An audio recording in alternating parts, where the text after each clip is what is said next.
गुरुर्ब्रह्मा गुरुर्विष्णू गुरुर्देवो महेश्वरः गुरु साक्षात परब्रह्म तस्मै श्री गुरवे नमः.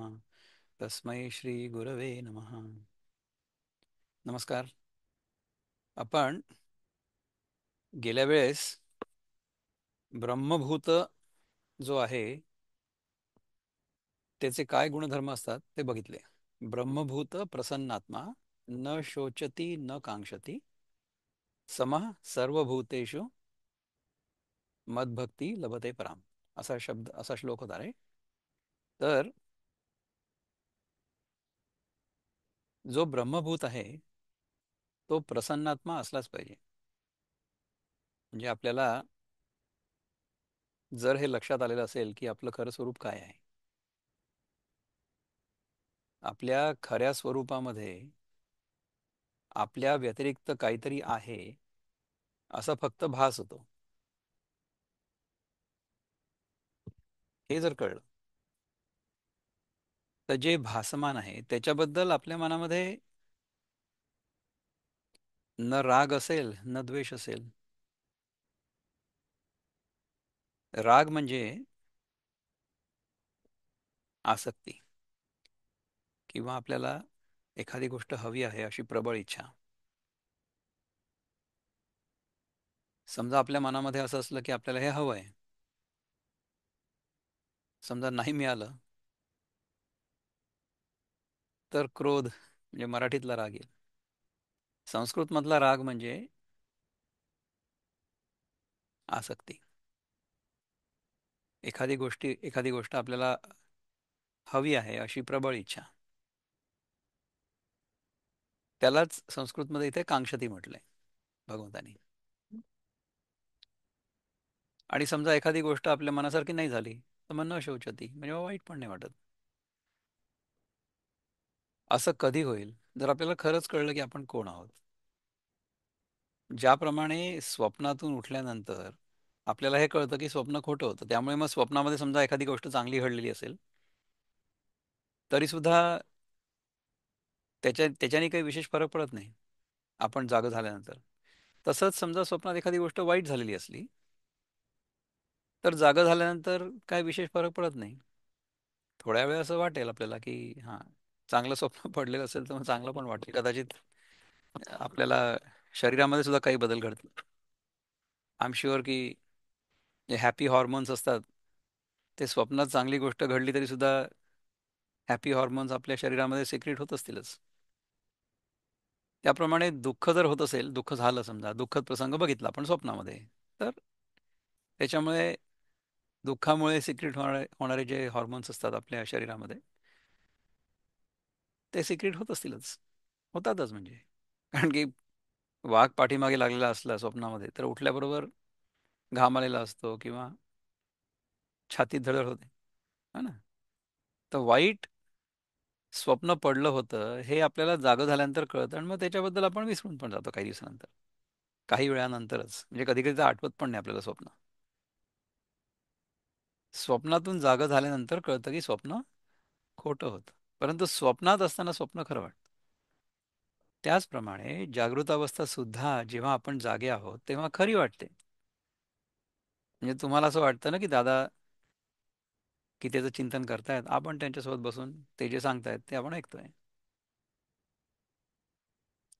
परंतु ज्याप्रमाणे स्वप्न आपल्या अनुभवातनं येतं आणि जातं त्याचप्रमाणे ही जागृत अवस्था देखील आपल्या अनुभवातनं येते आणि जाते. तर जागृत अवस्था देखील स्वप्नवत आहे हे आपल्याला जागृत अवस्थेमध्येच कळू शकतं जर आपण व्यवस्थित विचार केला तर, चिंतन केलं तर. आणि हा विचार जेव्हा दृढ होतो तेव्हा आपल्याला जागृतावस्थेमधल्या लाभ आणि हानीचीही ना आसक्ती असते न शोक असतो. न शोचती न कांक्षती. त्याच्यामुळे काय होईल की सर्वेषु भूतेषु, सगळ्यांबद्दल आपल्या मनामध्ये सारखंच प्रेम राहील. आपल्याला एखादी व्यक्ती, जी तरुण मुलगा असेल तर त्याला, तरुण जर मुलगी असेल सुंदर दिसणारी तर त्याला जास्त आवडेल. त्याच्यावर तिच्यावर तो आसक्त होईल. आणि समजा दुसरं कोणीतरी असलं की जे एखादा मित्र, त्याचा मित्र म्हणण्यापेक्षा एखादा पुरुष, आणि तो कुरूप आहे, तर त्याच्याबद्दल द्वेष, असं होय. आपल्या जीवनामध्ये तुम्ही बघा की आपल्या जीवनामध्ये अनेक असे लोक असतील तुमच्या जीवनामध्ये, की काही लोक तुम्हाला आवडतात आणि ते तुम्हाला तुमच्या जीवनात नेहमी जवळ हवेसे वाटतात. परंतु समस्या ही आहे की ते नेहमी जवळ नाही राहू शकत.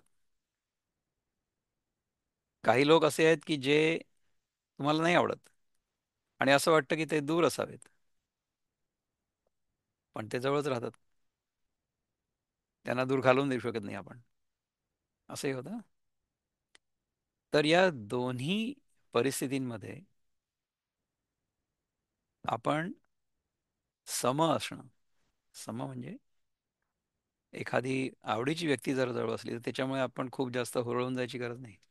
म्हणजे काय की कोणाच्या प्रेमात पडायची गरज नाही आणि कोणाचा द्वेष करायची पण गरज नाही. ज्यांचं जे होत आहे त्यांच्या नशिबाने त्यांचं ते होऊ द्या. आपण जर त्यांना मदत करण्याच्या परिस्थितीमध्ये असलो, करू शकत असलो, तर आपण करावी त्यांची मदत. नसलो तर आपण काय सगळ्या जगाची मदत नाही करू शकत. समा सर्वेषु भूतेषु मदभक्ती लभते परा. अशा व्यक्तीलाच फक्त, मदभक्ती म्हणजे परमेश्वराची भक्ती, किंवा कृष्ण इथे म्हणतो की माझी भक्ती, मदभक्ती लभते परा. तर हे द्वैतामध्ये झालं. परंतु अद्वैताच्या दृष्टिकोनातून जर विचार केला तर मला माझ्या स्वतःच्या स्वरूपामध्ये स्थित झाल्यामुळे जी शांती लाभते, तिच्यामुळे द्वैतामध्ये असताना जे सगळ्यात आनंददायक असं काम आहे ते मी करेन. म्हणजे काय की मी नेहमी भक्तीमध्ये असेन, प्रेमात असेन. प्रेमात सगळ्यांच्या असेन, कारण की सगळेच जण भगवंताचीच रूप आहेत. आदोष आपला हात वर आहे.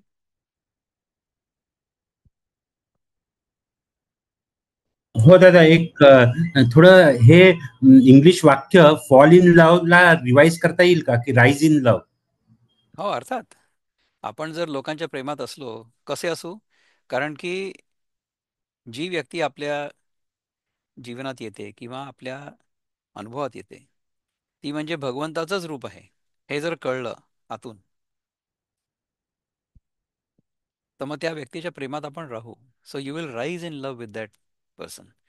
ज्याप्रमाणे एखादी आई आपल्या मुलाच्या प्रेमात असल्यामुळे she rises in love with the child, where as a boy falls in love with a girl, असं आहे. तर जेव्हा आपण प्रेमात पडतो, एखादा मुलगा मुलीच्या प्रेमात पडतो, मग त्याला लागतं. हं? आणि जे लागतं त्याला म्हणतात लग्न, है ना? मग काय होतं सगळ्यांना माहिती. तर ह्याच्या पुढचा जो श्लोक आहे तो आता आपण शिकायचा प्रयत्न करू. स्नेहाताई, हो. Are you there? Go ahead please. भक्त्या मामभिजानाति यावान्यश्चास्मि यावान्यश्चास्मि तत्त्वतः ततो मां तत्त्वतो ज्ञात्वा विशते तदनन्तरम्. खूप सुंदर स्नेहा, थँक्यू. आता ह्याचा अर्थ काय आहे, कारण की ह्याचा अर्थ तर आपल्याला कळला नाही संस्कृतमधला. त्यामुळे अर्थ बघू. प्रभुपाद काय सांगतात ते. प्रभुपाद, मी किती स्क्रोल केलं एवढाच इथेच होता अर्थ. One can understand me as I am, as the supreme personality of Godhead, only by devotional service. And when one is in full consciousness of me by such devotion, he can enter into the kingdom of God. म्हणजे मी जसा आहे तसा जर मला ओळखायचा असेल तर भक्तीनेच ते शक्य आहे. हं? आणि ज्या व्यक्तीला मी पूर्णपणे समजलेलो आहे, कशामुळे? या भक्तीमुळे. तोच फक्त परमेश्वराच्या राज्यात राहू शकतो. विनोबा काय म्हणतात, if I can get this thing to open. मी हा आधी ओपन केला नव्हता, त्यामुळे मला स्क्रोल डाऊन करावं लागेल. ही स्क्रीन मी ओपन केली नव्हती. कुठे आपण 54 वर आहोत ना. 55 वर आहोत, right? So let me see if I can increase the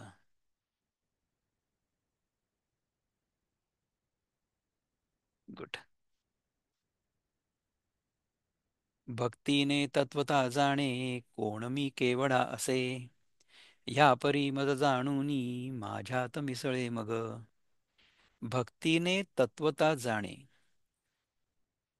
मी कोण आहे, म्हणजे तत्वता जर तुला कळलेलं असेल की मी कोण आहे, कशानेही भक्ती नाही, कोण मी आणि केवढा असे, म्हणजे माझं खरं स्वरूप काय आहे ते जर तुला कळलं असेल, तर ह्या परी मज जाणूनी, जर तू अशा प्रकारे मला जाणलं तर मग माझ्यातच मिसळशील. भक्ती आणि ज्ञान या दोन गोष्टी वेगळ्या नाही आहेत. ज्याला खरंच स्वतःचं आणि परमात्म्याचं ज्ञान झालेलं असेल, तो भक्तीमध्ये म्हणजे प्रेमामध्ये राहील. प्रत्येक व्यक्ती त्याला भगवंताचंच रूप आहे असं दिसेल आणि त्यामुळे तो तिच्या प्रेमात असेल, प्रेम करणार नाही त्याच्यावर. मुक्तछंदमध्ये काय म्हणतात बघा. मुक्तछंदमध्ये म्हणतात, माझी जो करी भक्ती, त्यासी होई ज्ञानप्राप्ती, मज जाणोनी यथार्थ, मग तो येतसे मज प्रत. आपल्याला जर एखादी व्यक्ती खरंच कळली की ती कोण आहे आणि तिच्या जर आपण प्रेमात असलो, तर मग आपण तिच्यासोबतच राहून नेहमी.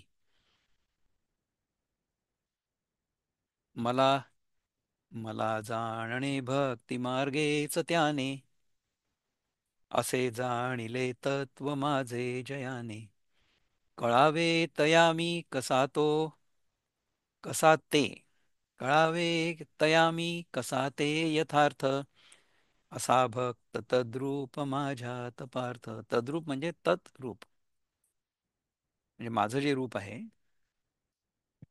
त्याच्यामध्ये तो लीन होईल, जर त्यांनी माझं तत्व जाणलेलं असेल तर. Let us see what Dnyaneshwar Maharaj to say. Again I have to open this, I am going to stop sharing this. ह्याच्या अर्थाबद्दल तुम्हाला काही डाऊट आहे का? आत्तापर्यंत आपण जे वाचलं किंवा आत्तापर्यंत आपण जे चिंतन केलं त्याच्याबद्दल काही प्रश्न आहे? एनी क्वेश्चन्स सो फार?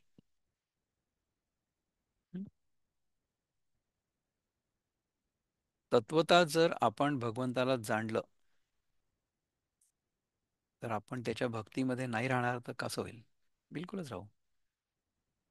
C we will realize the nature of divinity. Nature of divinity is it creates this whole universe, it controls this whole universe, and the one who is living by the laws of this universe will always be protected by the universe. आपल्याला जर ह्या जगाचे सगळे नियम कळलेले असले तर आपण त्या नियमांप्रमाणे नाही राहणार का? सहजच राहू. म्हणजे तुम्हाला जर असं कळलं की समजा आपण आता हा माझ्या मागे डोंगर आहे ना, त्या डोंगरावरनं समजा आपण उडी मारली तर इथे कदाचित पाणी खोल असेल तर आपण जिवंत पण राहू. परंतु समजा आपण वरनं कुठनं तरी पडलो आणि खाली जर पाणी नसलं आणि जमीन असली तर आपला कपाळ मोक्ष होईल हे आपल्याला कळतं. त्यामुळे आपण उंचावरनं उडी मारणारच नाही ना. म्हणजे समजा एखादं कर्म केल्यानंतर त्या कर्माचा परिणाम जर वाईट होणार असेल तर आपण ते कर्म करणार नाही, कारण की आपल्याला हे माहिती असेल की तो परिणाम वाईट आहे. नाही, निसर्गाचे नियम, प्रकृतीचे नियम जर आपल्याला कळले तर आपण त्या प्रकृतीच्या नियमांनुसार सहजच राहू. कारण की काय केल्याने धोका होऊ शकतो आणि काय केल्याने लाभ होऊ शकतो हे आपल्याला कळेल. अदोष आपला हात वर आहे पुन्हा एकदा, गो अहेड. ह्याच्यात थोडासा एक प्रश्न आहे की शंकराला तर माहिती होतं की विष निघणार आहे सागर मंथनात, तरी तो पिऊन घेतला, त्यांनी कंठात टाकलं विष. तर हे थोडस इलॅबोरेट कराल का? शंकराने कंठामध्ये विष घातलं कारण की शंकराला माहिती होतं की आपण ते पचवू शकतो. आपल्यासमोर जर विष आलं तर आपण ते पचवू शकू का? आपल्याला तर माहिती आहे की आपण विष प्यालो की काय होतं. आपण जर असा भ्रम करून घेतला की आपण शंकर आहोत आणि आपण विष पिऊ शकतो आणि पचवू शकतो, तर तथास्तु, मोर पॉवर टू यू. आपण नाही करू शकत ते. आपल्याला आपली काय क्षमता आहे आणि आपली काय सीमा आहे ते माहिती हवं. आपण आपल्या सीमेत जर राहिलो तर आपण बरे राहू. तर हे आपल्याला प्रयोगाने कळू शकतं. आपल्याला प्रयोग केल्यानंतर हे कळलेलं आहे की आहारशुद्धी केल्याने आपली देहशुद्धी होते. आपलं शरीर जसं असायला पाहिजे तसं राहतं आणि हळूहळू आपली चित्तशुद्धी सुद्धा होऊ शकते. तर तसा प्रयोग करून जर तसं आपण राहिलो तर आपण चांगले राहू. पण समजा आपण तसं नाही केलं. का नाही केलं? आपण करत नव्हतो, त्यामुळे आपण जिथे आलो तिथे आलो. तिथून आपण पुन्हा एकदा रिव्हर्स करतोय आपली गाडी आणि ज्या जागी जायला पाहिजे तिकडे जातोय. म्हणजे काय की निसर्गाचे नियम आपल्याला कळले, आधी माहिती नव्हते, त्यामुळे आपण चुकीच्या दिशेने गेलो. परंतु आता दिशा कळली आपल्याला, त्यामुळे आपण बरोबर दिशेने चाललो आहे. अशा प्रकारे जर आपण शिकायला लागलो आपल्या जीवनाच्या प्रत्येक अनुभवातनं, तर आपण नेहमी चांगले राहू शकतो. तर अशा प्रकारे आपण जर राहिलो तर फार चांगलं आहे. आता आपण ज्ञानेश्वर महाराज काय म्हणतात बघूया आपण. या सहज ज्ञान भक्तीच्या योगाने मी कोण आहे आणि केवढा आहे हे तो तत्वता जाणतो. तत्वता जाणलं म्हणजे मग त्यानंतर तो माझ्यामध्ये प्रवेश करतो. या ज्ञान भक्ती सहज भक्तू एकवटला मज, मीची केवळ हे तुझ श्रुतही आहे. या ज्ञानभक्तीने जो भक्त माझ्याशी सहज ऐक्याला पावलेला आहे तो भक्त केवळ मीच आहे. हे तू ऐकलंही आहेस. म्हणजे भगवंत जेव्हा आपली सगळी रूपं सांगत असतात त्याच्यामध्ये एका ह्याच्यामध्ये तर ते सांगतात की योद्ध्यांमध्ये क्षत्रियांमध्ये अर्जुन मी आहे. क्षत्रियांमध्ये माझं जे स्वरूप आहे किंवा माझं जे प्रगटीकरण आहे ते अर्जुनाच्या रूपाने झालेलं आहे. तर क्षत्रियांमधला क्षत्रिय कोण? तर अर्जुन. असं त्यांनी आधी सांगितलं होतं एका वेळेस. त्याचप्रमाणे जो भक्त पूर्णपणे माझ्यात मिसळलेला आहे किंवा ज्याला मी कोण आहे हे खरंच कळलेलं आहे, त्याच्यामध्ये आणि माझ्यामध्ये काही अंतर राहतच नाही ना.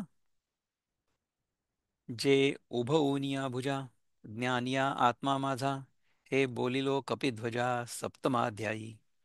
कारण की मागे सातव्या अध्यायात ज्ञानी माझा आत्मा आहे हे मी अर्जुना हात वर करून बोललेलो आहे. जे चार प्रकारचे भक्त असतात ना त्यापैकी ज्ञानी भक्त माझा सगळ्यात आवडता आहे आणि तो माझा आत्मा आहे हे मी ते आधीच सांगितलं होतं.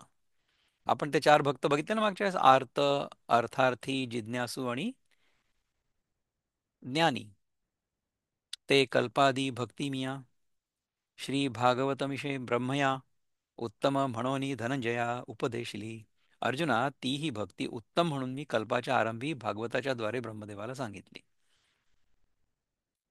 ही भक्ती जी आहे ही कल्पाच्या आरंभी भागवताच्या द्वारे ब्रह्मदेवाला सांगितली. आपल्याला कुठलं भागवत माहिती आहे?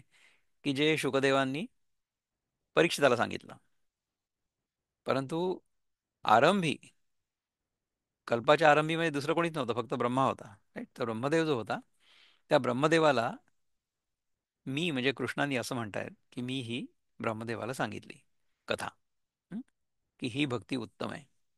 ज्ञानी येते स्वसंवित्ती, शैव म्हणती शक्ती, आम्ही परमभक्ती आपुली म्हणो.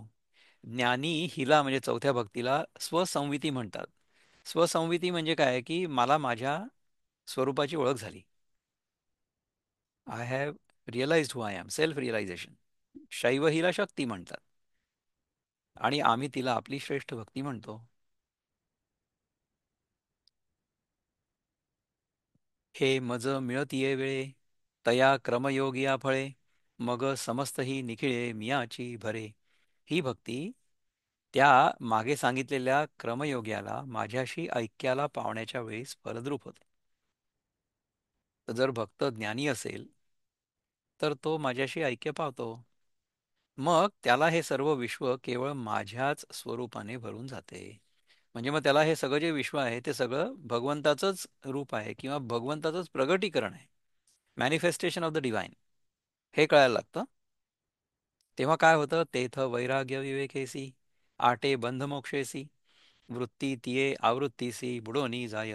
तेव्हा वैराग्य विवेकासह नाहीसं होतं. बंध मोक्षासह आटतो आणि वृत्ती आपल्या वारंवार चिंतनासह बुडून जाते. आता ह्याच्यावर आपण जरा चिंतन करू. ह्याच्यावरच एक तास बोलू शकतो आपण, किंवा चिंतन करू शकतो. वैराग्य विवेकासह नाहीसं होतं. म्हणजे पहिले आपण विवेक केला.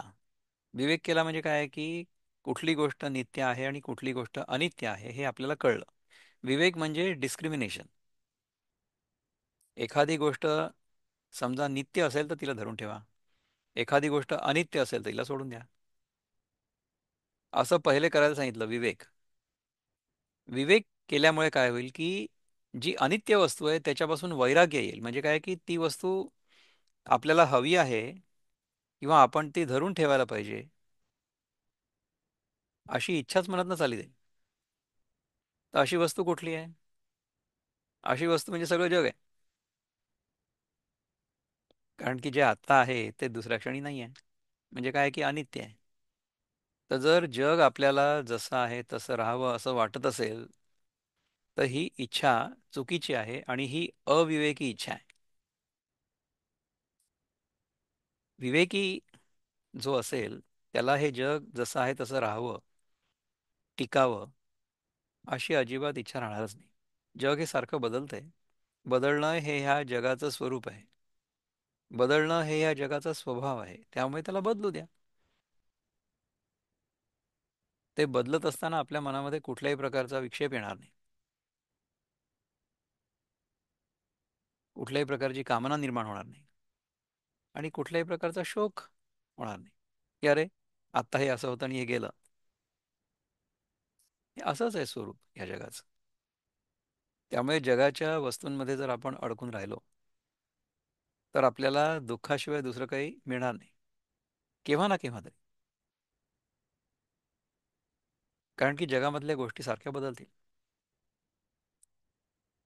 तर त्याच्यामध्ये जर आपण अडकलेलो राहिलो तर आपण विवेकी नाही आहोत. अच्छा, हा विवेक केल्यानंतर वैराग्य आलं. वैराग्य आलं. परंतु जेव्हा स्वतःच्या स्वरूपाचा बोध झाला तेव्हा वैराग्य देखील गळून पडलं. वैराग्य का बरं गळून पडलं? कारण की वैराग्य कशापासून? आधी विवेक केल्यामुळे जगापासून वैराग्य केलं. पण जग हे खरं नाहीये हे कळलं, तर मग वैराग्याची गरज काय आहे? लक्षात येत आहे? जर मला कळलं की आरशामधलं जे प्रतिबिंब आहे ते प्रतिबिंब आहे, ते काही खरं नाही आहे, त्यामुळे त्याच्याबद्दल माझ्या मनामध्ये कुठल्याच प्रकारची आसक्ती नाही राहणार. आपोआप गळून पडेल. हे दुसरं नसून हे माझंच रूप आहे. मीच स्वतःला बघतोय हे मला कळेल. मी जेव्हा स्वतःच्या स्वरूपामध्ये स्थित होईन तेव्हा मला वैराग्याची पण गरज नाही उरणार. गीता मला समजा कळली बरोबर. गीता समजा आता पाठ झाली, पूर्ण 700 श्लोक पाठ झाले. स्नेहा आता इतकं सुंदर म्हणते. तशीच एक अवनी म्हणून आपली छोटी बहीण होती. ती म्हणायची आधी येऊन, हां, मग ती 10वीत गेली, मग तिला अभ्यास जास्त व्हायला लागला, मग ती आता येत नाही. आता ती 11वीत गेली, आता तिला ट्युशन्स वगैरे असतात, त्यामुळे तिला वेळ होत नाही. ह्या वेळेस ती येऊ शकत नाही. त्यामुळे आपल्या नशिबाने आपल्याला स्नेहाताई मिळाल्या. तर या अवनीला 700च्या 700 श्लोक पाठ आहे. 700 श्लोक जर व्यवस्थित पाठ झालेले असले तर मग पुस्तकाची गरज आहे का? असेच म्हणून टाकू आपण. तर गीता जर आपल्याला पूर्ण कळली. अवनीला आता सध्या फक्त पाठ आहेत. कालच मी तिच्या आजीशी बोलत होतो. म्हटलं आजी, अवनीला अजूनही 700 श्लोक पाठ आहेत का? आजी म्हणे मी तिला रोज बसवून एक अध्याय म्हणून घेते तिच्याकडनं, मी ती विसरायला नको. आणि हे जर पाठांतर राहिलं नेहमी तर केव्हा ना केव्हा तरी या मुलीला या शब्दांचा अर्थ कळेल. आणि त्या शब्दांचा अर्थ जेव्हा कळेल तेव्हा किती चमत्कार होईल. आता सध्या असं आहे की गीतेचे श्लोक पाठ केल्यामुळे आणि ते रोज म्हटल्यामुळे आपली वाणी शुद्ध होते. संस्कृत किंवा आपली मराठी सुद्धा जर आपण शुद्ध बोलू शकलो तर आपली वाणी शुद्ध होईल ना. अवर डिक्शन विल इम्प्रूव्ह, असं आहे. त्यामुळे अर्थ जरी नाही कळला तरी सुद्धा आपले उच्चार शुद्ध होतील, आपल्या मनात अपशब्द बोलण्याची इच्छा होणार नाही. अशा प्रकारचे लाभ होतात. नुसतं वाचून सुद्धा पुष्कळ लाभ आहेत गीतेचे. आहार शुद्धी केल्याने चित्तशुद्धी जरी नाही झाली तरी सुद्धा देहशुद्धी तर होणच जाईल ना, बॉडी डिटॉक्सिफिकेशन होऊन जाईल. त्याचप्रमाणे गीतेचे श्लोक जर आपण व्यवस्थित म्हणू शकलो, so Sneha, you are really fortunate आणि यू आर ब्लेस्ड की तुला इतके चांगले हे सगळे श्लोक शिकायला मिळाले, शिकायची इच्छा उत्पन्न झाली, इतके व्यवस्थित उच्चार करायला तू शिकलीस. आणि आमचं भाग्य हे आहे किंवा वी आर ब्लेस्ड की you are able to come आणि you are able to recite the shloka. खूप सुंदर. तर आधी आपल्याला विवेक करायला सांगितला, नंतर मग वैराग्य त्याच्यापासून करायला सांगितलं. कशापासून? अनित्यापासून. आणि नंतर मग वैराग्य कळून पडलं, कारण की जे अनित्य आहे ते केवळ आभासात्मक आहे हे कळलं. तर जे आभासात्मक आहे त्याच्यापासून वैराग्याची गरज आहे का काही? किंवा जे आभासात्मक आहे ते माझंच प्रतिबिंब आहे, माझाच विस्तार आहे, हे मला कळलं. त्यामध्ये गळून पडलं. विवेकासोबत वैराग्य पण गळून पडलं. बंध मोक्षासह आटतो. बंध मोक्षासह आटतो म्हणजे काय की पहिले आपण बंधनात आहोत असं आपल्याला वाटतं, त्यामुळे आपण बंधनापासून सुटण्याचा विचार करतो किंवा संकल्प करतो. परंतु ज्या क्षणी हे कळतं की बंध हा काल्पनिक आहे, म्हणजे मी केवळ मनानी कल्पना केलेली आहे की हे जग सत्य आहे आणि या जगाला मी कवटाळून बसलेलो आहे. असं जेव्हा असेल तोपर्यंत आपल्याला जगापासून मुक्ती पाहिजे. मला ना आजकाल ह्याचा खूप मनस्ताप होतो, कुठल्या तरी गोष्टीचा म्हणा किंवा परिस्थितीचा. तर त्या परिस्थितीला आपण कवटाळून ठेवलेलं आहे म्हणून आपल्याला मनस्ताप होतो. आपण जर तिच्यापासून सुटायचा, बाहेर निघण्याचा समजा प्रयत्न केला, जर ते आपल्या हातात असेल, क्षमतेमध्ये असेल, तर आपण तो करू देखील. म्हणजे आपण पुरुषार्थ करू नये असं गीता अजिबात सांगत नाही. गीता तर आपल्याला सांगते की तुम्ही कर्म करत राहा. कर्म केल्या वाचून तुम्ही बिलकुल थांबू नका. कर्म केल्या वाचून एकही क्षण राहू नका. कर्म केल्या वाचून तुम्ही राहूच शकत नाही. परंतु कर्म करत असताना हे लक्षात ठेवा की हे कर्म मी करत नसून प्रकृतीच्या नियमांप्रमाणे घडत आहे. करत राहा. आपली जी सध्याची परिस्थिती आहे ती बदलण्याचा मनुष्याने प्रयत्न अवश्य करावा. परंतु शेवटी हे देखील लक्षात ठेवावं की हा जो बदल आहे, हा बदल प्रकृतीच्या नियमांप्रमाणे घडतोय आणि भगवंताच्या कृपेमुळे घडतोय. तर ती भक्ती आहे. परंतु चित्त पुरेसं शुद्ध झाल्यानंतर हे कळतं की ही सगळी भगवंताची लीला आहे. हे कळतं की मी बंधनात होतो ही केवळ माझ्या मनाची कल्पना होती. जर हे कळलं तर मग मोक्षाची तरी इच्छा राहील का? जर बंधनात नसलोच मी हे कळलं तर मग मोक्षाची इच्छा गळून पडेल ना. त्यामुळे बंधासह मोक्ष देखील गळून पडेल. आणि वृत्ती आपल्या वारंवार चिंतनासह बुडून जाते. आपल्या मनामध्ये जे सारखे विचार उठत असतात ना, ते सगळेच्या सगळे विचार एका क्षणीच सगळेच्या सगळे नाहीसे होतात. आपल्या मनामध्ये विचार ना नेहमी आपल्या व्यतिरिक्त जे काही असेल त्याचा येतो. So the mind will always think of anything that it perceives as the other. मनामध्ये विचार नेहमी आपल्या व्यतिरिक्त काहीतरी जे असेल ना त्याचा येतो.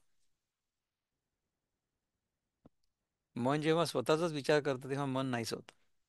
That is called meditation. Meditation is to dissolve the mind by contemplating on the mind itself. मनामध्ये जर विचार येत असतील तर याचा अर्थ आहे की आपण द्वैताला सत्य मानलेलं आहे. द्वैत म्हणजे मी अँड दी अदर.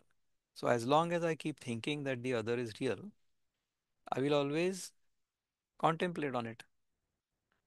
तोपर्यंत ते मन जिवंत असेल. मनाची खुराक आहे द्वैत. मनाची खुराक आहे इच्छा. मनाची खुराक आहे द अदर. मन नेहमी आपल्यापेक्षा व्यतिरिक्त जे काही असेल ना त्याचा विचार करतं. तर ज्या क्षणी हे कळतं की मी कोण आहे, त्या क्षणी the other also dissolves and the mind also dissolves. त्यामुळे वृत्ती आपल्या वारंवार चिंतनासह बुडून जाते. देर विल बी नो वृत्ती because there will be no mind. स्वतःच्या स्वरूपामध्ये मन नावाची वस्तू नाहीशी होते. मनामुळेच द्वैताचा आभास होतो. द्वैत आभासात्मक आहे हे कळलं आणि त्या जाणीवेमध्ये जर आपण राहिलो तर मग मन देखील सहजपणे लय पावतं. याला ज्ञानेश्वर महाराजांना उन्मनी अवस्था म्हणतात. उन्मनी म्हणजे उत आणि मनी म्हणजे beyond mind, rising above the mind.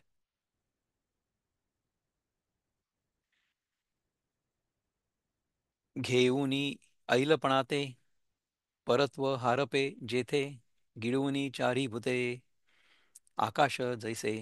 लयाच्या वेळी आकाश जसं चारी भूते गिळून आपणच असतं त्याप्रमाणे अलीकडीलपणासह पलीकडीलपणा जिथे नाहीसा होतो.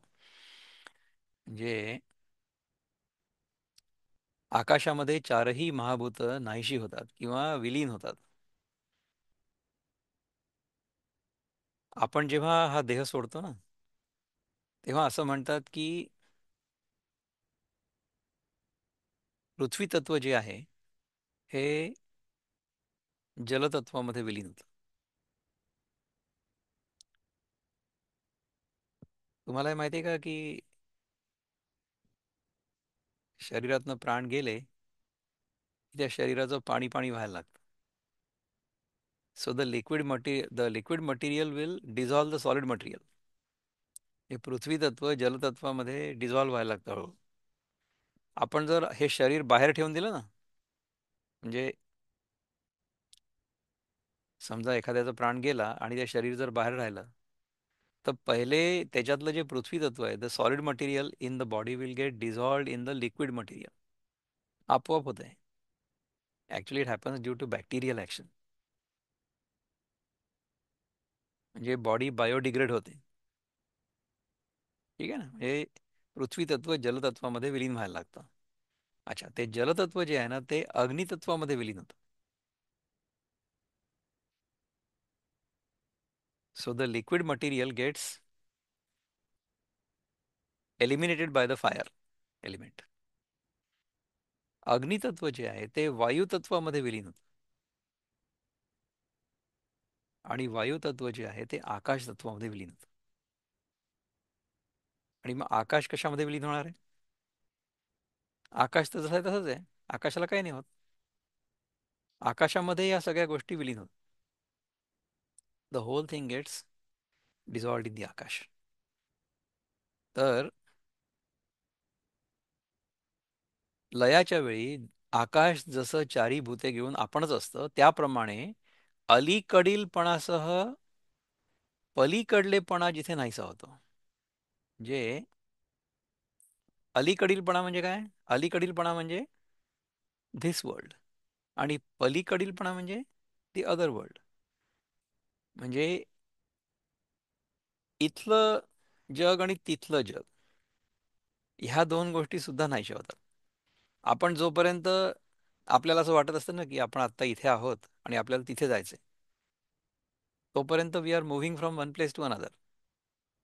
म्हणजे आत्ता मी ह्या जन्मात आहे, आता मला पुढच्या जन्मी दुसऱ्या कुठल्या तरी शरीरात जायचंय.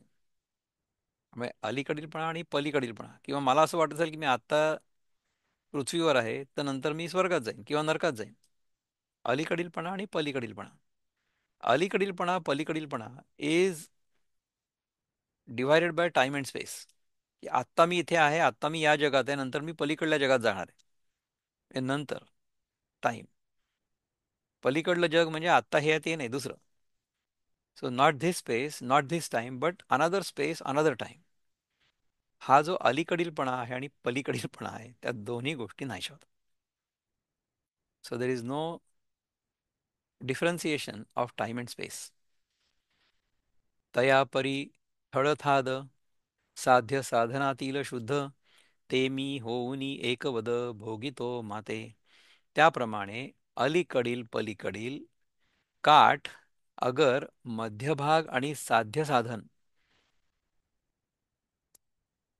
अलीकडील पलीकडील काठ अगर मध्यभाग आणि साध्य साधन ह्यांच्या पलीकडील शुद्ध जो मी, त्या माझे स्वरूप तो क्रमयोगी होऊन मला ऐक्याने भोगतो.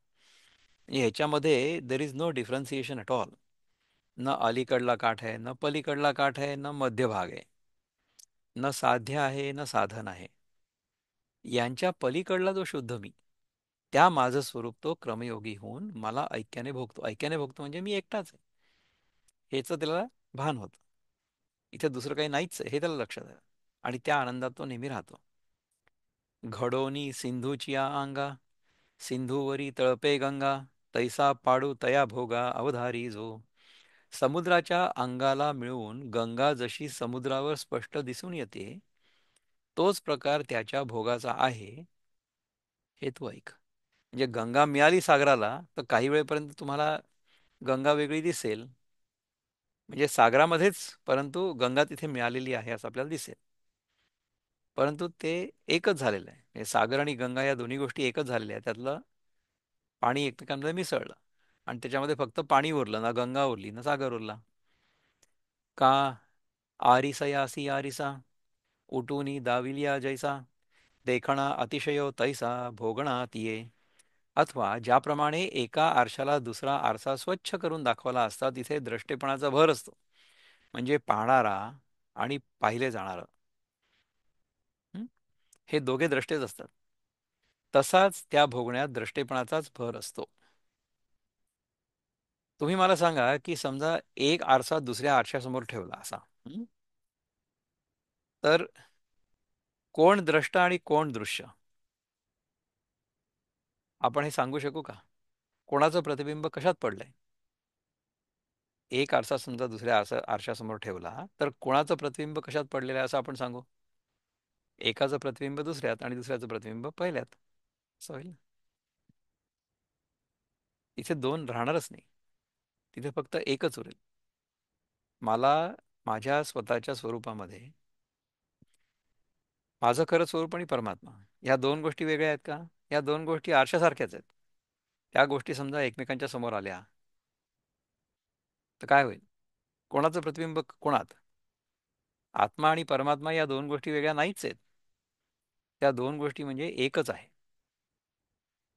त्यामुळे ज्याप्रमाणे एका आरशाला दुसरा आरसा स्वच्छ करून दाखवला असता तिथे दृष्टीपणाचा भर असतो, म्हणजे पाहणारा व पाहिले जाणारे हे दोघे द्रष्टेच असतात. तसाच त्या भोगण्यात दृष्टीपणाचाच भर असतो. हे असो दर्पणू नेलिया, तो मुख बोधूही गेलिया, देखले पण एकलया आस्वादिजे जेवी. जाग झाल्यामुळे स्वप्न नाश पावतं आणि आपला एकपणाच आपल्या अनुभवाला येतो. तो जागृतीचा एकपणा जसा द्वैताशिवाय अनुभवला जातो, जागृतीचा एकपणा जसा द्वैताशिवाय अनुभवला जातो. चेलिया स्वप्ननाशे आपले ऐक्यची दिसे, ते दुजे नवीन जैसे भोगिजे का. हे राहू दे, आरशात पाहणाऱ्या पुढून आरसा काढून नेला असता व प्रतिबिंबाचं दिसणंही गेलं असता, ज्याप्रमाणे आपलं मुखसौंदर्य आपल्या एकट्याकडून भोगलं जातं. म्हणजे आपण समजा आरशासमोर उभे असलो तर आपल्याला आपलंच प्रतिबिंब आरशात दिसतं. पण समजा तो आरसा काढून गेला, आरसा काढून घेतला गेला किंवा आरसा आपल्यासमोर निघून गेला तरी सुद्धा आपण नष्ट होतो का? आपण आपल्या असण्यामध्ये जर संतुष्ट असलो तर समोर आरसा आहे किंवा नाही आहे याने काय फरक पडेल?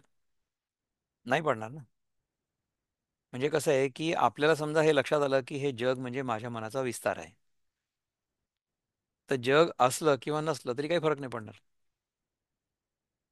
आपण आपल्या स्वतःच्या जाणीवेमध्ये, आपल्या स्वतःच्या अस्तित्वामध्ये, आपल्या स्वतःच्या अस्तित्वाच्या जाणीवेमध्ये नेहमीच पूर्ण राहू. म्हणजे कसं की हे पण पूर्ण आहे आणि ह्याच्यातनं जे ते निघालेलं आहे ते पण पूर्णच आहे. आणि ह्या पूर्णातनं जेव्हा ते पूर्ण निघतं तेव्हा सुद्धा हे पूर्णच उरतं. असा आपण श्लोक म्हणतो ना प्रत्येक वेळेस.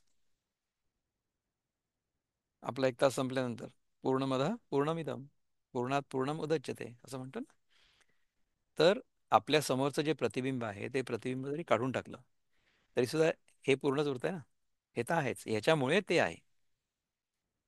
माझ्यामुळे जग आहे, चैतन्यामुळे जग आहे.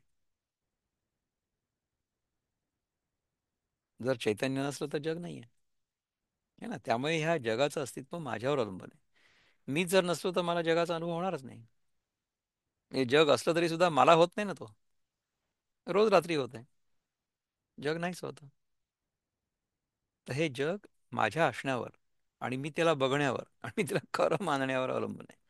नाहीतर ते जग खरं नाही आहे. तोची जालिया भोगू तयाचा, न घडे हा भावो जयांचा, तिही बोले केवी बोलाचा उच्चारू कीजे. तोच झाल्यावर त्याचा भोग घडत नाही असा ज्यांचा अभिप्राय असेल त्यांनी शब्दाचा उच्चार कसा केला जातो, म्हणजे शब्दांनीच शब्दांची स्तुती अथवा निंदा कशी केली जाते हे उदाहरण ध्यानात घ्यावं. तोच झाल्यावर त्याचा भोग घडत नाही. म्हणजे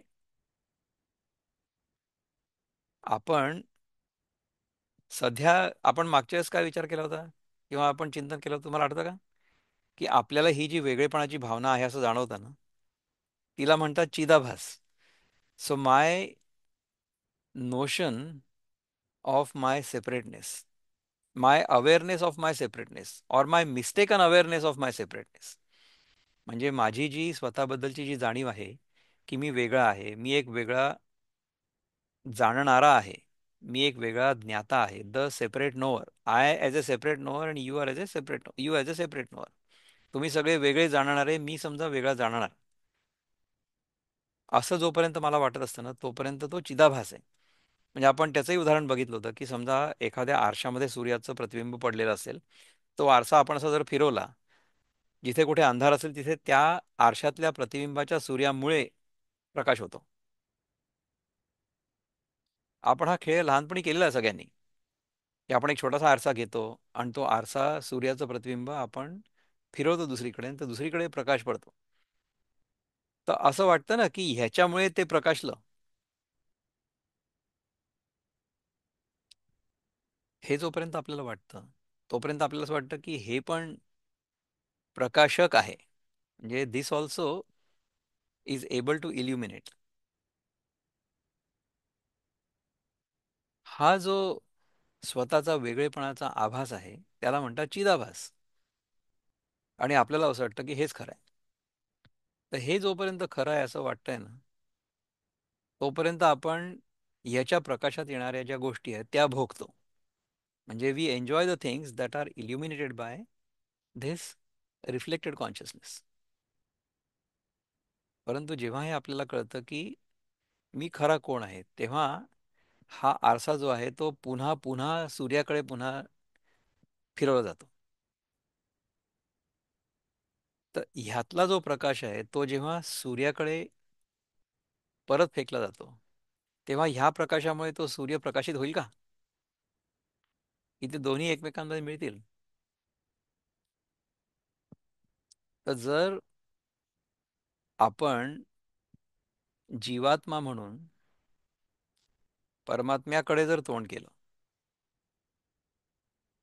आरशामधला सूर्य जीवात्मा आणि खरा सूर्य परमात्मा, तर आरशामधल्या सूर्यानी जर परमात्म्याकडे तोंड केलं तर काय होईल? फक्त परमात्माच उरेल, जीवात्मा नाही जाऊन जाईल, नाही का? जीवात्मा विल डिसअपिअर. तर हा जो चिदाभास आहे हा पूर्णपणे नष्ट होतो. चिदाभास आहे तोपर्यंत देर इज एन्जॉयमेंट. परंतु स्वतःच्या स्वरूपाचा बोध झाल्यानंतर only enjoyment remains but the enjoyer disappears. म्हणजे अनुभव करता नाहीसा होतो, फक्त अनुभव राहतो. It's a bit tough to understand. I hope you did. शब्दांनीच शब्दांची स्तुती अथवा निंदा कशी केली जाते हे उदाहरण ध्यानात घ्यावं. म्हणजे शब्दांनीच शब्दांची स्तुती केली तर काय होईल? हे शब्दच वापरले जातात शब्दांची स्तुती करण्याकरता, किंवा शब्दच वापरले जातात शब्दांची निंदा करण्याकरता. शब्दांची निंदा जर करायची असेल तर शब्दच वापरावे लागतील ना, किंवा शब्दांची स्तुती करायची असेल तर शब्दच वापरावे लागतील.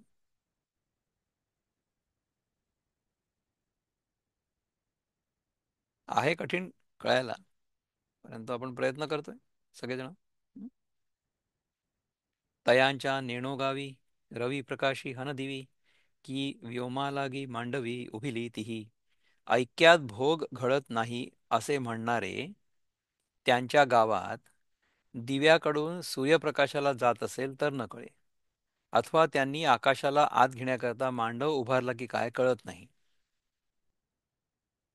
ऐक्यात भोग घडत नाही असे म्हणणारे त्यांच्या गावात दिव्याकडून सूर्य प्रकाशला जात नसेल तर न कळे. हं?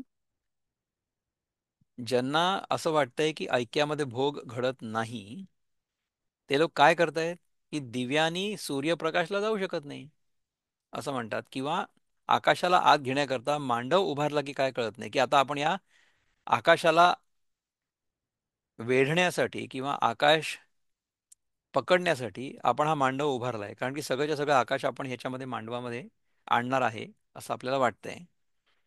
हा गा राजन्यत्व नव्हता अंगी, रावो रायपण काय भोगी, का अंधारू अन आलिंगी दिनकरा ते. राजेपण अंगी नसता राजा आपला राजेपणा भोगू शकेल काय? जर राजेपण नसलं अंगी तर राजेपणा कसं काय भोगू शकू आपण?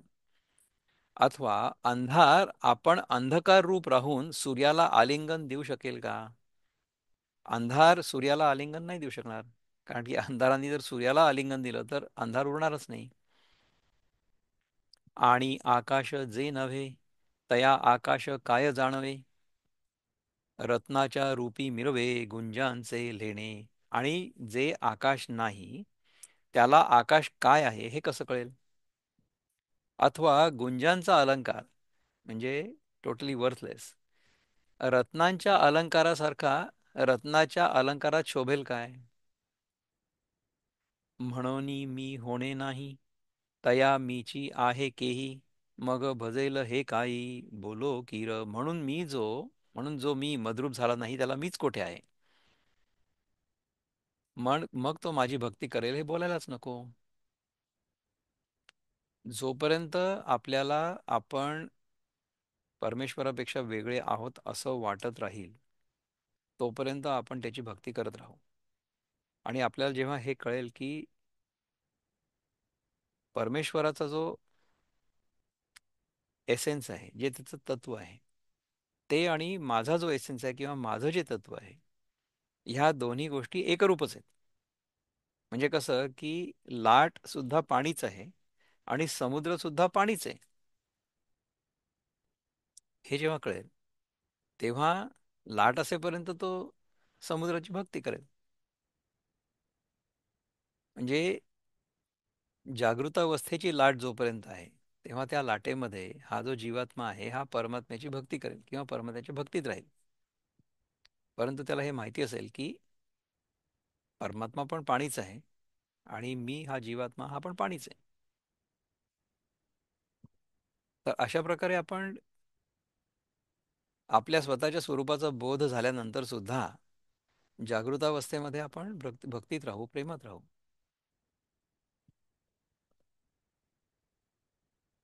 मग तो माझी भक्ती करेल हे बोलायलाच नको. यालागी तो क्रमयोगी मी जालाची माते भोगी, तारुण्य का तरुणांगी जिया परी. एवढ्या करता ज्याप्रमाणे तरुण स्त्रीच्या शरीरात तारुण्य असतं म्हणजे ती जसा तारुण्याचा उपभोग घेते तसा तो क्रमयोगी मी म्हणजे मद्रूप होऊन मला भोगतो. म्हणजे मी त्याच्यापेक्षा वेगळा नाहीच आहे. तरुण स्त्री तारुण्याला भोगते. म्हणजे कसं आहे की ते जे तारुण्य आहे ते त्या स्त्रीमध्येच आहे, तिच्याशिवाय वेगळं नाहीच आहे, परंतु तिला ते आवडतं. So she enjoys being young and beautiful. आणि हे जे तारुण्य आहे, हे जे सौंदर्य आहे, हे तिच्याशिवाय वेगळं नाहीच आहे, तिच्यामध्येच आहे ते, आणि तिचा ती उपभोग घेते. त्याच प्रकारे मी स्वतः कोण आहे हे जर मला कळलं तर मीच त्याचा उपभोग घेतो. So I am completely merged and completely satisfied, completely satiated. आत्मनी एव आत्मना तुष्ट.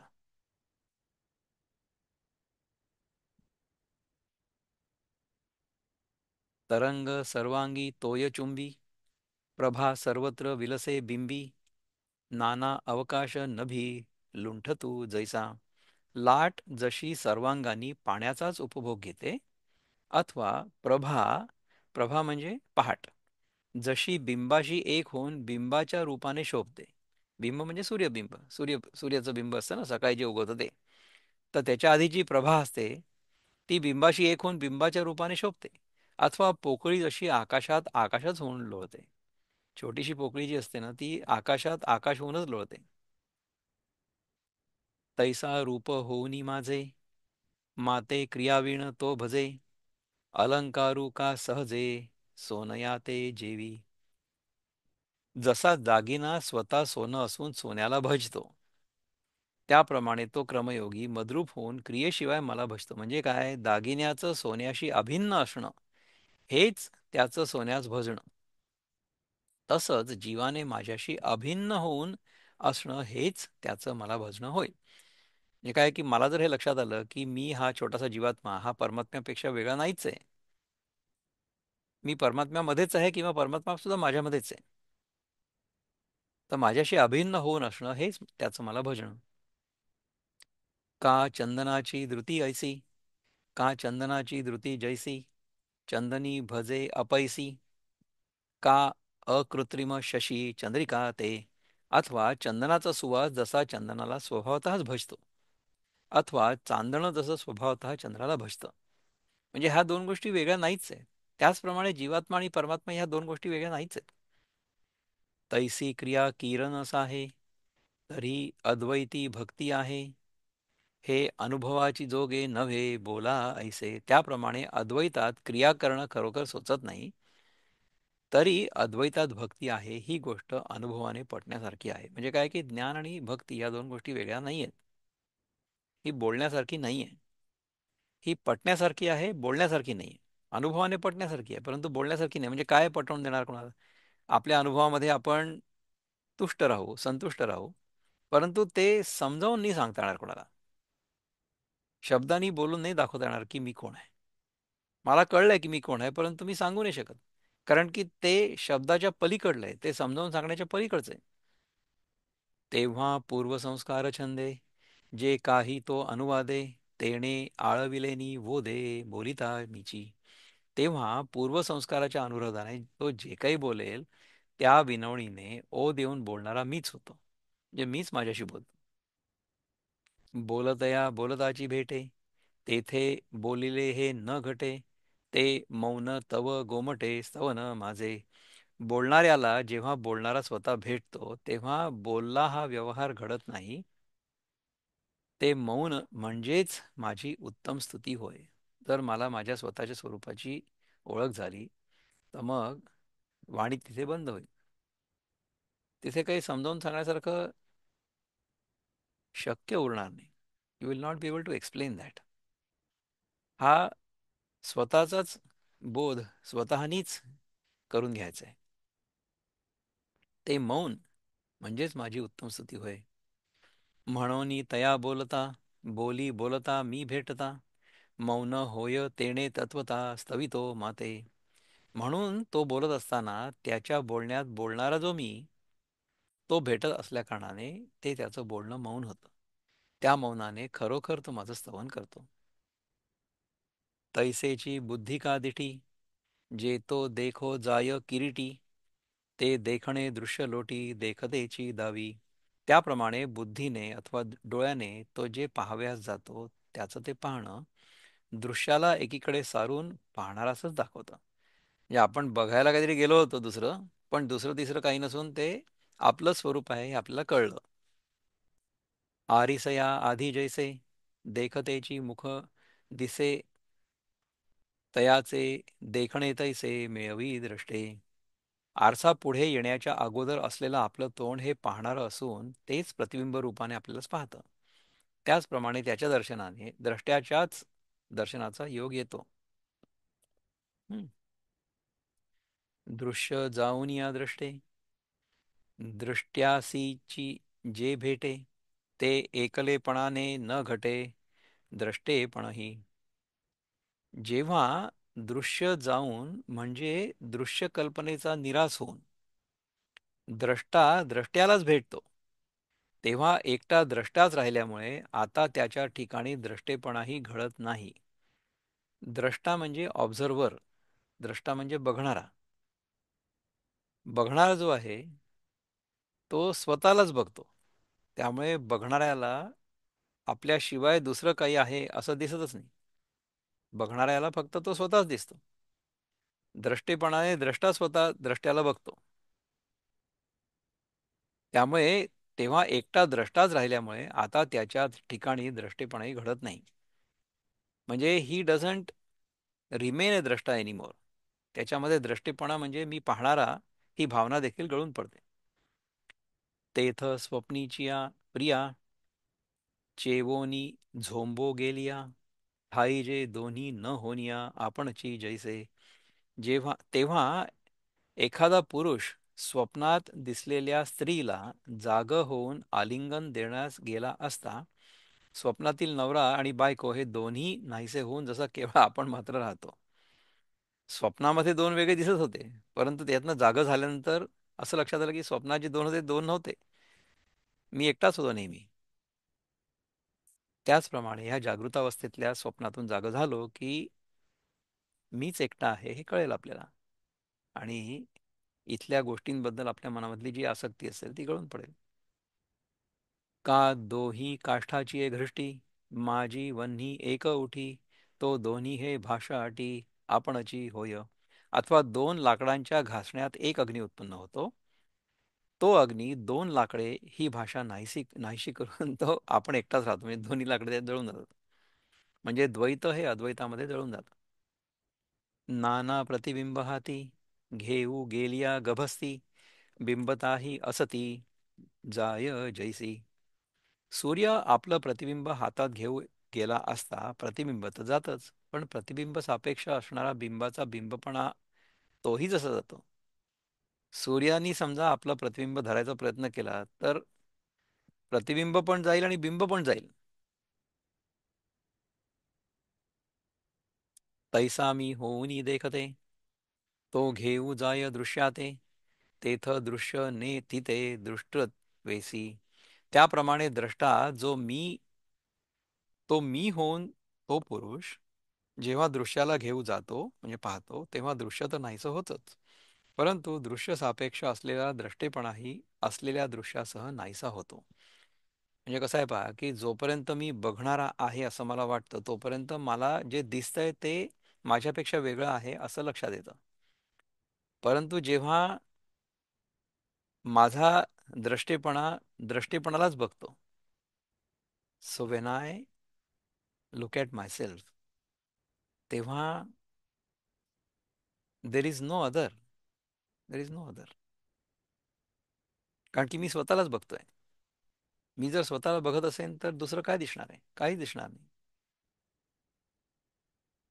आत्तापर्यंत मी जो बघणारा होतो ते सगळं वेगळं बघत होतो. I was looking at everything other than my self. But when I contemplate or when I look at my self, then nothing else will remain. स्वतः स्वतःला बघ, तेव्हा तो बघणारा जो आहे तो नाहीसा होतो. दृश्यासह रवी अंधारू प्रकाशिता, नुरेची जेवी प्रकाश्यता, तेवी दृष्टी नाही दृष्टता मी झालिया. सूर्य अंधाराला प्रकाशू लागला तर ज्याप्रमाणे प्रकाश अंधार तर उरत नाहीच, पण सूर्याचा प्रकाशितेपणाही उरत नाही. सूर्याचा प्रकाशितेपणाही उरत नाही, त्याप्रमाणे दृश्याच्या ठिकाणी मी झालो असता, दृश्य मद्रूप झालं असता, दृश्य सापेक्ष द्रष्टेपणाही उरत नाही. So if I am trying to illuminate darkness, जर सूर्य अंधाराला प्रकाशतो असं म्हटलं तर अंधार उरणारच नाही ना. There will be no darkness at all. त्यामुळे समजा मी स्वतःला बघायला गेलो, म्हणजे if I the observer is trying to figure out की हू दिस ऑब्झर्वर इज, मी जोपर्यंत दुसरं काहीतरी बघतोय तोपर्यंत मी ऑब्झर्वर म्हणजे मी बघणारा, आणि मला जे दिसतंय ते वेगळं, हे मला वाटत राहील, जाणवत राहील. परंतु हा बघणारा कोण आहे ह्याच्यावर जर मी चिंतन केलं तर बघणारा जो आहे तो नाहीसा होईल ना. माझी जी स्वतःबद्दलची जाणीव आहे तीच फक्त तिथे उरेल, त्याच्या व्यतिरिक्त काहीच नाही उरणार, कारण की दुसरीकडे मी बघतच नाही ना. I am not looking at anything else at all. I am looking at my self. हे खरं तर खूप समजून सांगायला कठीण आहे, परंतु hopefully you will get a glimpse of it. तुम्हाला काहीतरी कुठेतरी क्लिक होईल आणि ते कळेल, होपफुली केव्हा तरी. कारण की जो बघणार आहे त्याच्याबद्दल आपण हे बोलतोय. मग देखिजे ना न देखिजे, ऐसी जे दशा निपजे, ते दर्शन माझे साचो कारे. मग पाहणे नाही आणि न पाहणे नाही अशी अवस्था जी उत्पन्न होते, ते माझं खरं दर्शन. म्हणजे beyond the observed and the observer, beyond the seeing and not seeing. म्हणजे बघणं आणि न बघणं हे जिथे उरत नाही, ते माझं खरं दर्शन आहे. ते भलतया ही किरीटी, पदार्थाची या भेटी, दृष्टो दृश्यातीता दृष्टी भोगितो सदा. अर्जुना, वाटेल त्या पदार्थाच्या भेटीत तो क्रमयोगी पुरुष द्रष्टा आणि दृश्य या सापेक्ष भावविरहित असलेल्या स्वरूपाला आपल्या दृष्टीने सदा अनुभवतो. म्हणजे he goes beyond the relativity of seer and seen. इथे बघणारा आणि बघितलं जाणारं जग ह्या दोन्ही गोष्टींच्या पलीकडे जो अनुभव आहे, तो अनुभव त्या साधकाला येतो. आणि आकाश हे आकाशे, दाटले न ढळे जैसे, मिया आत्मेन आपण पे तैसे जाले तया. आणि आकाशानेच हे आकाश अगदी दाट भरून असल्यामुळे जसं ते इकडे तिकडे मुळीच हलत नाही, त्याप्रमाणे मी जो आत्मा, त्या माझ्यामुळे त्याला आपल्या ठिकाणी तसं झालं. म्हणजे काय की त्याच्या सकट सर्व विश्व आत्मरूप झाल्यामुळे त्याला जाणं राहिलं नाही. तुम्ही मला सांगा की आकाश कुठून कुठे जाऊ शकतं का? आकाश एका जागेहून दुसऱ्या जागी जाऊ शकतं? त्याचप्रमाणे जर मला माझ्या पूर्णत्वाची, माझ्या स्वरूपाची जाणीव झाली किंवा जाणीव राहिली नेहमी, तर मला कुठेच जाण्याची काहीच गरज पडणार नाही. त्यामुळे मग मी अलीकडे पण राहणार नाही आणि पलीकडे पण राहणार नाही. देर इज नो अलीकडे आणि पलीकडे इन आकाश. बघू अजून किती उरले आहेत ओव्या. पुष्कळ उरले आहेत अजून, हा. लॉट्स ऑफ ओव्या. त्यामुळे आत्ता आपण हे संपवण्याच्या भानगडीत नाही पडू. आपण आत्तापुरते हे थांबून जाऊ. 1165 लक्षात ठेवा तुम्ही. I think we studied up to 1165.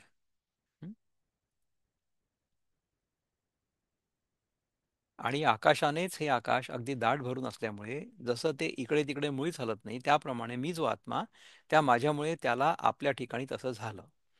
म्हणजे काय की त्याच्यासकट सर्व विश्व आत्मरूप झाल्यामुळे त्याला जाणं राहिलं नाही. तर या ओवीवर आपण आत्तापुरते इथे थांबू आणि पुढच्या वेळेस इथपासून सुरू करू पुढे, है ना. घाई कशाला करायची. ओम पूर्णमद पूर्णमिदं पूर्णात् पूर्णमुदच्यते पूर्णस्य पूर्णमादाय पूर्णमेवावशिष्यते. ओम शांती शांती शांती. हरि ओम श्री गुरुभ्यो नमः. हरि ओम. नमस्कार.